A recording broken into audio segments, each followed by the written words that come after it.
നമസ്കാരം. Welcome to Geetha's ഭക്തി ഗീതം. വൺ ഡേ വൺ ശ്ലോകം. Shrimad Mahabhagavatam 748th day. Today 28th sloka of Pradhama Skandam 7th chapter. For details please see the description box. Geetha's ഭക്തി ഗീതം ഒരു ദിവസം ഒരു ശ്ലോകം. ശ്രീമദ് മഹാഭാഗവതം ഇന്ന് 748 ദിവസം. പ്രഥമസ്കന്ധത്തിലെ 7ാമത്തെ അധ്യായത്തിലെ 28ാമത്തെ ശ്ലോകം. ഓം നമോ ഭഗവതേ വാസുദേവായ. ഓം ശ്രീകൃഷ്ണ പരമാത്മനേ നമഃ. ഹരിശ്രീ ഗണപതയേ നമഃ. അവിഘ്നമസ്തു ശ്രീ ഗുരുഭ്യോ നമഃ. ഓം തത്സത്. കൃഷ്ണം നാരായണം വന്ദേ. കൃഷ്ണം വന്ദേ വ്രജപ്രിയം. കൃഷ്ണം ദ്വൈപായനം വന്ദേ. കൃഷ്ണം വന്ദേ പൃഥാസുതം.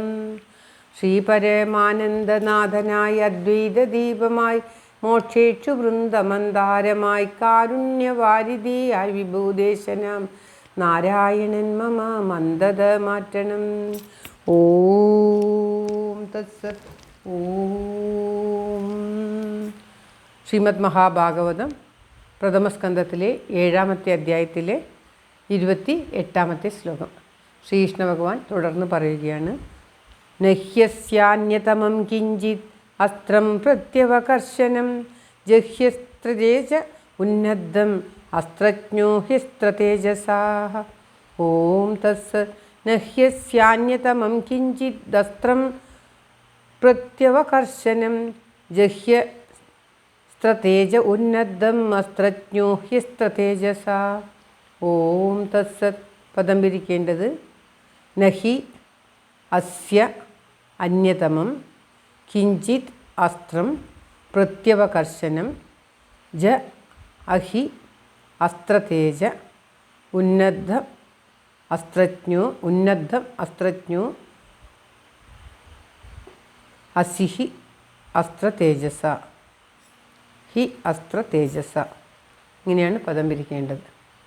അതായത് അസ്യ ഇതിൻ്റെ പ്രത്യവകർഷനം കൃശതയെ, അതായത് അതിൻ്റെ അകൃത്യതയെ വരുത്തുന്നതായ അന്യതമം അന്യമായ കിഞ്ചിത് അസ്ത്രം ഒരു അസ്ത്രവും നഹി ഇല്ല. ഉന്നദ്ധം എന്ന് പറഞ്ഞാൽ ഉത്കടമായ തീവ്രമായ അസ്ത്രതേജ ആ അസ്ത്രതേജസ്സിനെ അസ്ത്രതേജസ് കൊണ്ട് തന്നെ ജഹി നശിപ്പിച്ചാലും ത്വം നീ അസ്ത്രജ്ഞ അസ്ത്രം അറിയുന്നവൻ അസിഹി ആവുന്നവൻ അസ്ത്രത്തെ പറ്റി അറിയുന്നവൻ ആകുന്നുവല്ലോ എന്ന് ശ്രീകൃഷ്ണ ഭഗവാൻ അർജുനനോട് പറയുകയാണ്. ഈ ബ്രഹ്മാസ്ത്ര തേജസ്സിനെ നശിപ്പിക്കുവാൻ ശമിപ്പിക്കുവാൻ അന്യമായ പ്രത്യവകർഷണം എന്ന് പറഞ്ഞാൽ ശമിപ്പിക്കുവാൻ അല്ലെങ്കിൽ കുറയ്ക്കുവാൻ അല്ലെങ്കിൽ ഇല്ലാതാക്കുവാൻ പറ്റുന്നതായിട്ടുള്ള ഒരു അന്യ അസ്ത്രത്തിനും സാധിക്കുകയില്ല, ശക്തിയില്ല. വർദ്ധിച്ചു വരുന്ന ഈ തേജസ്സിനെ നീയും ബ്രഹ്മാസ്ത്രം ഉപയോഗിച്ച് അതിൻ്റെ ബ്രഹ്മാസ്ത്രത്തിൻ്റെ തേജസ് കൊണ്ട് നശിപ്പിക്കണം. നിനക്ക് എല്ലാ അസ്ത്രത്തെ പറ്റിയും ഉള്ള വിവരം ഉള്ളതാണല്ലോ. ബ്രഹ്മാസ്ത്രം ഉപസംഹരിക്കുവാനും തൊടുക്കുവാനും അർജുനന് അറിയാം.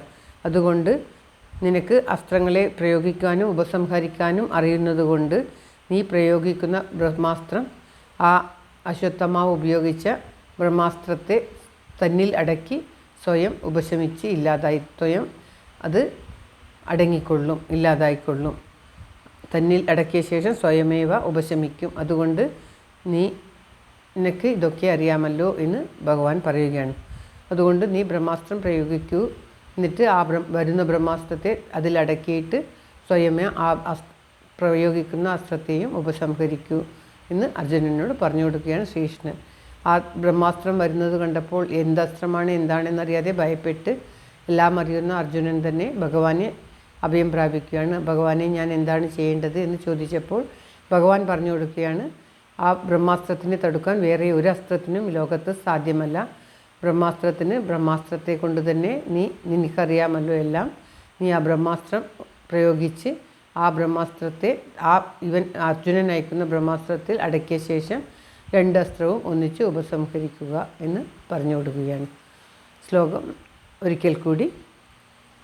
നക്ഷ്യസ്യാന്യതമം കിഞ്ചിത് അസ്ത്രം പ്രത്യവകർഷനം ജഹ്യസ്ത്രതേജ ഉന്നസ്തമസ്ത്രജ്ഞോ ഹ്യസ്ത്രതേജസ. ഓം തത്സത്. സർവത്ര ഗോവിന്ദനാമസങ്കീർത്തനം. ഗോവിന്ദ ഗോവിന്ദ. എല്ലാവരുടെയും നന്മയ്ക്കും ആയുരാരോഗ്യ സൗഖ്യത്തിനുമായി പ്രാർത്ഥിച്ചുകൊണ്ട് ഈ ശ്ലോകം ഭഗവാന്റെ തൃക്കാൽക്ക് സമർപ്പിക്കുന്നു. Geetha Rajan. Thank you for watching. All the best. Have A very very nice day. God bless you. ദൈവം അനുഗ്രഹിക്കട്ടെ. എല്ലാവർക്കും എല്ലാവിധ ആയുരാരോഗ്യ സൗഖ്യവും നന്മയും ഉണ്ടാകട്ടെ. ഓം തത്സത്.